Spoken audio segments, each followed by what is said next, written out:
Move on this morning to the head coach of the Charleston Southern Buccaneers, head coach Jamey Chadwell. Good morning, Coach. Hey, Mark. How you doing today? We're doing fine. Congratulations to your squad for cracking the top 25, number 25 in the coaches poll. Heading back on the road after one home game, heading up to VMI to open up conference play. If you can open up and talk about the victory over North Greenville, then give us your thoughts on the Keydets. We'll take any questions. Mark, it was an unbelievable atmosphere here Saturday. It was first home game in 4 weeks. We had a sold out crowd. A lot of interest in the football game because of similar institutions and a lot of our staff being at North Greenville. We came out. North Greenville gave us all we could handle. It was a great football game up until the fourth quarter. We were able to put it away there in the second half and get a much needed victory at home in front of our crowd. We got a lot of people. A lot of people got a chance to play that hadn't contributed a lot. Obviously, Danny Krogan started for our injured quarterback, and Danny played really well. Had a couple touchdowns rushing and threw the ball pretty well for us. And Christian Reyes did his thing at another 100, I think 100, almost 70 yards rushing, and so it was a good win for us. We did some things that were out of context for us early in the game. We struggled at home for some reason, I guess because we've not been here much. But we finally got it going there in the second half, and it was just good to come out with victory. Now, you go into conference play, everybody's record's the same, 0-0, and anytime you go on conference on the road, it's a challenge. And VMI's had a chance to have an off week, get themselves healthy, and get themselves prepared for us. And so we're expecting a great football game. It's tough to win there, no matter who you are. I've been up there as a coach, and I've been up there a player.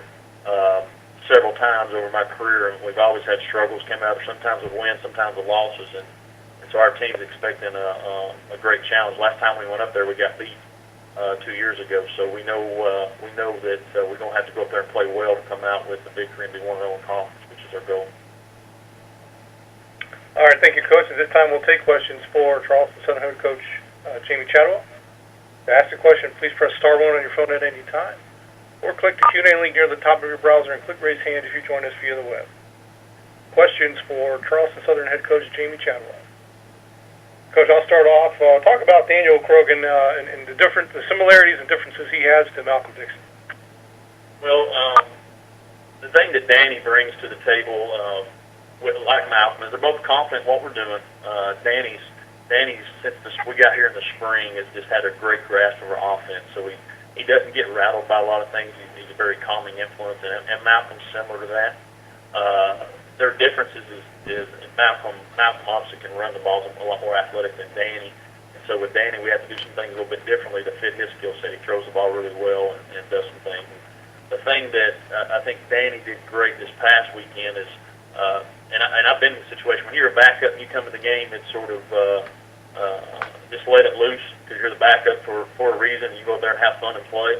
And then when you get named a starter, whether it's because of injury or whatever, you naturally want to tighten up a little bit. And Danny did a great job of in our game of relaxing and letting the game come to him. He had a couple opportunities to really hit some big plays, and he was nervous a little bit, but he really calmed down and led us fairly well. We didn't have delay game penalties. We didn't have a lot of false start penalties, things you might expect from a quarterback. So he really played beyond his year from a new quarterback going in. So he played beyond his years, and I think he took that from Malcolm. Malcolm's been a great calming influence even after his injury on Danny and encouraging. And I think that helped Danny play as well as he did this past week. And he's got to continue obviously to get better for us to try to continue to win. All right, thank you, Coach. So we're taking questions for Charleston Southern head coach Jamey Chadwell. Press *1 on your phone at any time, or click the Q&A link near the top of your browser and click raise hand. And Coach, first question for you is from Matt Hogue of the Chanticleer Sports Network. Hey, Coach, how you doing? Hey, Matt, how you doing today? First, quick question: what's the status of Malcolm Dixon? Malcolm did tear his ACL. Our approach right now is a clean tear. He's in a rehab process for the next month to try to see if he can make it back to finish up his senior year. So he's in trying to fit him for a brace to see if there's an opportunity for him to come back. And so we sort of put on the calendar the week of the Presbyterian game, which I think is right at going on 4 weeks, to see if there's an opportunity for him to come back. So we're holding out hope that he can do that. He's working hard to try to do that, and that's our plan as of right now. when you look at VMI, what concerns you about them? What's the key to that game? Well, they do a good job with their schemes. Coach Sparks on offense, Coach Sparky on offense, Coach Woods on offense. They do what they do, and they're going to try to be better at it than what you are. And so our defense has to make sure that we're sound in what we're doing. Defensively, they're a 50 scheme. They show you a lot of different fronts, and they try to be aggressive with that. And we've seen some of the schemes that they've done the last 3 weeks, so they're going to have a good understanding of how we're attacking, how we're trying to attack what they do, especially with the off week. So that's the challenge for us, is to try to come up with some new things, to not sort of typecast ourselves and trying to be able to move the football. And they do a solid job on special teams. And so we're for us, it's more so we just got to continue to improve. I felt like last week we took a couple steps backwards in some things, and we're not good enough overall team to just show up and try to get by. And that was a worry last week, so we got to really ramp it up this week for them, because they'll be jacked up to play first conference game at home. And it's, as I mentioned earlier, it's a beautiful place to play up in Lexington. It's a tough place to play too. So I think our challenge is going up there and playing our best. Appreciate it, Coach. Good luck. Hey, thank you. Thank you, Matt. And Coach, next question for you is from Ryan Young of the Sun News.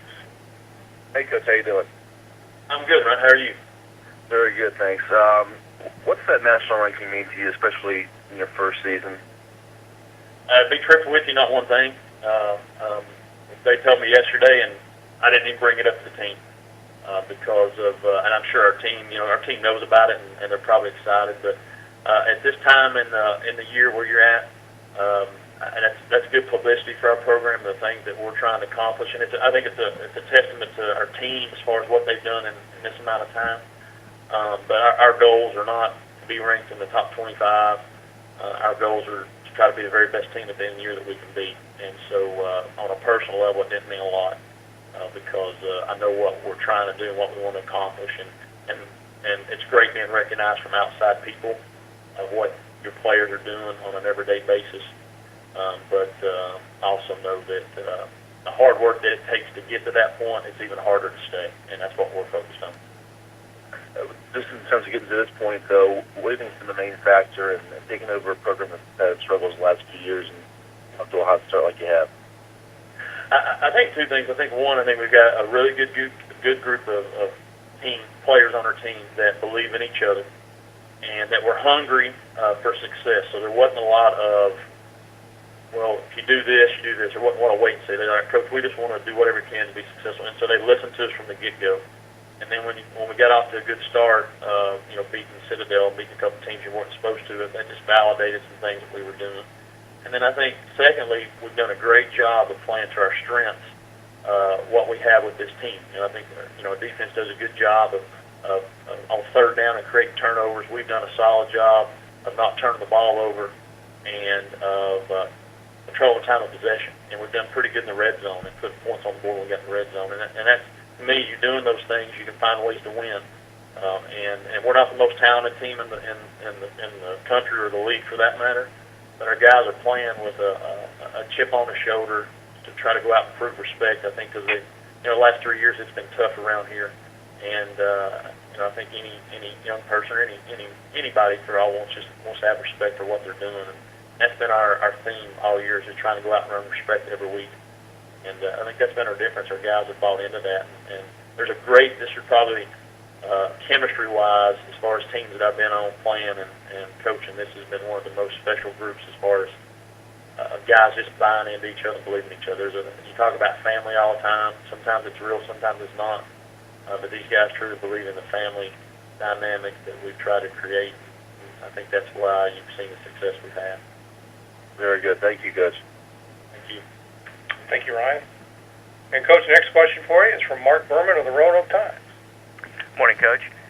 Hey, good morning. How we doing? All right. With Malcolm out, I guess, is Danny the guy at quarterback going forward here? And how confident are you in him to kind of keep this thing going, if he's the new guy? Danny is right now. We played also last week. We played a freshman quarterback that in a couple of series that we're getting reps as well. His name's Kyle Copeland. But we have a lot of confidence in Danny. Danny had a really good spring and had a great fall camp. for us coming into the season. Malcolm obviously just had so much more experience that he was the guy we went with. But our team, our coaches, and more importantly, I believe our offense has complete trust and confidence in Danny and what he can do. Danny's really humble, really unassuming. Not a rah-rah guy, but he shows up every day to come out and try to be better, and our guys respect him for that. So we believe in what he does. We believe in each other, and so we have no reason to think that we don't have a chance to continue to be successful. Now, we have to do it differently than what we've been doing, and I think our guys understand that because Malcolm has certain skills that he brought to the table, whereas Danny's skills are a little differently. So we're going to have to do it differently what we've done, but we believe, our team believes, that Danny can find a way to lead us. And I think last week we're down, we're up 7 with about 7 minutes left in the ball. We got 90 yards to try to put it away, and Danny takes us on a great drive. And so I think that just, if there was any doubts at all on our team after seeing that, they were erased because of how he performed last week. And we say doing it differently against what is his skill set versus Malcolm's then?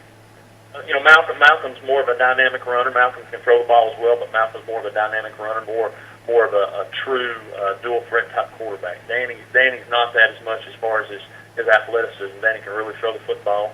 He's a good pocket guy, and when he gets out of the pocket, he can move the chains, but it's more so running over you than instead of making you miss and outrunning you. And so we have to, within our offensive scheme, with him, we have to do some things a little differently, call some things a little differently to fit him, to put him in the best chance to perhaps move the football. Whereas Malcolm, you want to maybe do some more things to get him on the perimeter and some of those things. Danny's more so, we're going to try to keep him more pocket-oriented and do some more things in the passing game than maybe so we did with Malcolm. And so that's the challenge for us as coaches, to make sure the things that he can do, we're trying to do. We're not trying to make him do things that Malcolm was good at, or we schemed it up for Malcolm. We got to scheme it up for Danny and try to put him in position to make plays for us. But you do feel that this offense, this team is built to sustain things even with an injury to your starting quarterback? I do. We try to run the football. The quarterback's a big part of that, running the football. But we're going to try to use Christian Reyes, our skill guys, Ben Robinson, and try to run the football and control the clock that way. And obviously, if you have a quarterback that can run, it helps you do that more. But we feel like with what we do, we can adapt and adapt to any type of quarterback we have because of the way we try to run the ball. And so there's obviously challenges with that. We're not naive. I'm not going to sit here and tell you that, were we better with Malcolm or Danny? Obviously, Malcolm was our starter, so you feel like you have a better chance of that. But we also believe in Danny and what he can do, and we're just going to have to do it differently. But I feel confident we'll find a way to do that. Thank you. All right, thank you, Mark. And, Coach, I'm not seeing any more questions for you, so we'll go ahead and let you go, but I appreciate you joining us. Good luck Saturday at VMI. Thanks, Mark. Appreciate y'all. All right, thank you.